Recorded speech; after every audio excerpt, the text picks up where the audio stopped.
Some roads don't lead you to a place, they lead you to a time that should never return. It was supposed to be a simple hike, a full moon trek with friends to capture stars and sky over the cliffs. We'd done it before. We were four, me, Sarah, Ian, and Devin, just a night to escape phones, lights, and reality. But that night, something changed. Halfway up the familiar trail, Sarah pointed. A narrow offshoot curled into the trees, hidden before, but now glowing faintly under the moonlight. It hadn't been there on our previous hikes. The path shimmered like heat rising off asphalt, bending the air. We followed it. The forest grew denser, the trees older. Everything felt warped. Our flashlights flickered though the batteries were fresh. No wind, no animals, just silence. Then the fog began, thick and low, clinging to our legs as we moved forward. We found a clearing. In the center stood a rotted cabin, its roof half caved, its wooden walls sagging under age. The door creaked gently, opened just enough to tempt us. I reached for it. Slam! The door slammed shut. We all jumped. Devin cursed. Sarah reached for the knob, and the door opened again. Slow, almost inviting. Inside, the air was colder. The wood beneath us groaned and cracked. Boards snapped underfoot. Dust coated everything. Something darted across the ceiling, too fast to see. A journal sat on the table, stained with something dark. I opened it. One page, handwritten, shaky. If you're reading this, the moonlight chose you. Do not stay past dawn. Then came the sound, a lullaby, off key, sung by a child. Upstairs, we froze. The stairs creaked. No one moved. Creak, creak. Something was coming down, but no one appeared. Devin ran for the door. It slammed again, locked. The windows wouldn't break. Sarah screamed. The humming grew louder. A girl stood at the top of the stairs, pale, eyes black. She opened her mouth, but didn't speak. Instead, a second voice came from behind us, whispering all our names. Ian turned. Gone. In his place, a trail of blood that disappeared into the wall. We fled. The door burst open. The forest wasn't the same. The path was gone. The trees twisted as we ran. Something ran with us, laughing. Sarah tripped. I turned to help. Devin kept going. Hands reached out of the ground, pulled her down. Screaming, gone. I kept running. Eventually, I collapsed beneath a dead oak. When I woke, morning light, birds singing. The forest was gone. But now every full moon, I see the path again, and I hear her lullaby.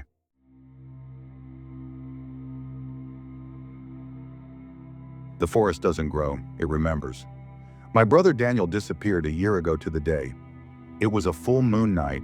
He'd gone hiking alone in our hometown hills, a trail we both knew since childhood. His phone last pinged near the ridge. Search parties combed the woods for weeks. They found only his backpack, zipped, dry, clean, resting on a mossy rock, as if someone had placed it there carefully. I never bought the "he got lost" story. Daniel didn't get lost. Tonight I went back. Same trail, same hour, same full moon. I just needed answers, or peace. It began with a flicker. The trees ahead shimmered, like the heat mirage on pavement. Then the trail split, where it never had before. A new path curved into a dense part of the forest I swore had never existed. Thick mist spilled out like it was breathing. The air grew colder. I stepped in. Everything changed. The woods were older, massive trees, their bark blackened and scarred with strange carvings, surrounded me. Some looked burned, others wept thick amber sap. My flashlight dimmed. My compass spun. Then I heard it, a whisper, just above the wind. Jacob, help me. My name, my brother's voice. I turned. Nothing. Then again. Louder, closer. I ran toward it, heart pounding. The ground cracked under each step. The deeper I went, the more the trees leaned inward, narrowing the sky. The forest floor was littered with bones, not animals. Too long, too human. Then I saw it. Daniel's backpack, identical, sitting upright at the base of a tree. I knelt to open it. Inside, a note, written in his handwriting. The forest shows you what you love. It eats the rest. A scream echoed from behind me. I spun around. Nobody. But the air rippled like something invisible had just passed. The trees moaned, not creaked, moaned like they were alive. Then I saw the tree next to me move. A long, jagged split opened down its trunk. Something blinked inside. An eye. I ran. The woods changed around me. The trail vanished. The sky disappeared. The ground shifted, forcing me in circles. My breath turned to fog. Voices rose all around me, dozens of them. Some begging, some laughing, some screaming. Then, silence. I found a door. Just a door. Standing upright, freestanding in the middle of the grove. The whispers stopped. I touched the knob. It burned. I opened it anyway. Beyond was a hallway. Dim, flickering lights. Wet stone beneath my feet. At the end, a mirror. But it didn't show me. It showed Daniel. He looked hollow, gaunt, eyes dark. He mouthed something I couldn't hear. Then his reflection turned and walked away. The mirror cracked. Crack! A loud groan echoed through the hallway. I ran again. I don't remember how I got out. I woke up on the original trail, my flashlight beside me, my clothes soaked in dew. The new path was gone, but Daniel's backpack was next to me. Again, same note. Now every full moon, I hear the trees whisper, and I think they remember me.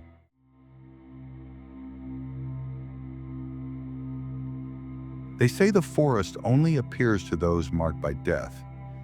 I just didn't think it would remember me. 1 year ago, I died. It was brief, a car crash. Flatline for 2 minutes. The doctors called it a miracle. I walked away without lasting damage. But something changed. I started seeing shadows, in mirrors, in corners, in my peripheral vision. I'd hear my name whispered behind closed doors. Dreams blurred with memories. A constant sense of being watched settled into my skin like dust I couldn't wash off. Last night during the full moon, I drove down Old Holloway Road. I needed air. The moon was high, glowing like a spotlight over the countryside. That's when my headlights caught it. A break in the trees I'd never seen before. Fog curled out of the woods like smoke from a fire. Then my engine stalled. The radio crackled, static, then silence. I stepped out. The air was colder near the clearing. My breath fogged in front of me. Behind me, the road had disappeared, completely replaced by forest. The trees stood still and tall, like sentinels. Their bark was gray, almost white, with hollow black knots for eyes. A crooked wooden sign dangled from a rusted nail. "Welcome to the Hollow Grove." The wind howled. I walked in. The deeper I went, the less the world made sense. The ground felt soft, like walking on soaked carpet. Every step triggered a squelch or a snap from rotted roots. The trees whispered, actual voices. Dozens, maybe hundreds, just under the surface of hearing. Some laughed, some sobbed. Then I saw a chapel. It was ancient, covered in vines. The door opened on its own. Creak! Inside, the pews were broken, and melted candles lined the altar. A massive mirror stood at the front, taller than a man. It didn't show my reflection. It showed my death. The crash, blood, glass, me, wide-eyed and broken. Then it blinked. The me inside the mirror looked up. It smiled. Behind me, the chapel door slammed. Bang! I spun. Nobody there. But when I looked back, the mirror was empty. Then came the footsteps. Not mine, above me, then below me, then all around. I ran, out the chapel, through the woods. The trees bent inward, grabbing at my clothes. Whispers grew louder. A lullaby played from somewhere deep, off-key and slow. I stumbled onto a stone circle, surrounded by candles. A voice behind me whispered, "You weren't meant to leave the first time." I turned. It was me, but not alive. Eyes black, skin pale, a shadow of myself. It lunged. I blacked out. I woke up in my bed, mud on the sheets, clothes damp, fingernail scratches on my arm. Not mine. I checked the news. 3 people disappeared on Old Holloway last night. Now every full moon, The mirror in my hallway fogs over, and sometimes it shows two reflections.